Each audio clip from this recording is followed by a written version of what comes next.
What's up, nail crew? Let's talk about how you prep your nails with an e-file after you've removed dip powder and you're ready to do a fill on your builder gel. So the very first thing that I do is I take the sanding bit and I make sure it's seasoned, which would mean you'd turn the e-file on with your sanding bit on and take an old nail file and kind of just run it along real quick. This way you make sure that you're not going to cut yourself with the sanding bit.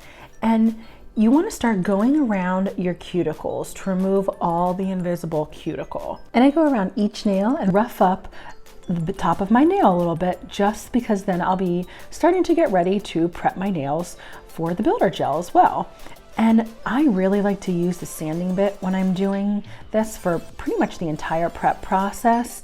The sanding bit is safe enough to be on your natural nail, and it still works well enough that I can just sand down the very edges of the builder gel towards my cuticle that are lifting. So any pieces that were like really lifting on my builder gel, I've already clipped those off at this point. I very carefully use actually nail like cuticle clippers, and I just clip up the pieces that were lifting. And this way, when I use my sanding bit, I'm basically just getting the rest of the builder gel to lay flush to my natural nail, so it's ready to finish prepping for when I apply my builder gel fill.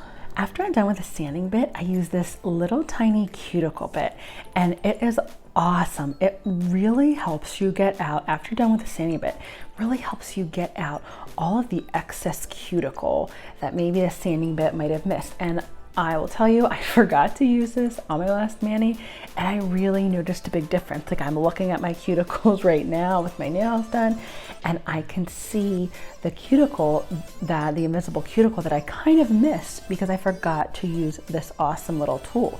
So you literally just take the side and go gently around your nails with it. And with both this bit and the sanding bit, I'll link them both in the description box. And I keep them on a very low speed, no more than 3,000 to 5,000 RPMs. And this way, I'm just being careful enough that I am not cutting my cuticles or my skin, but it's high enough, at least for me, that I'm able to really remove the invisible cuticle. And if you'd like to see how to do a builder gel fill, check out this video on doing a builder gel fill. Thanks for watching, nail crew.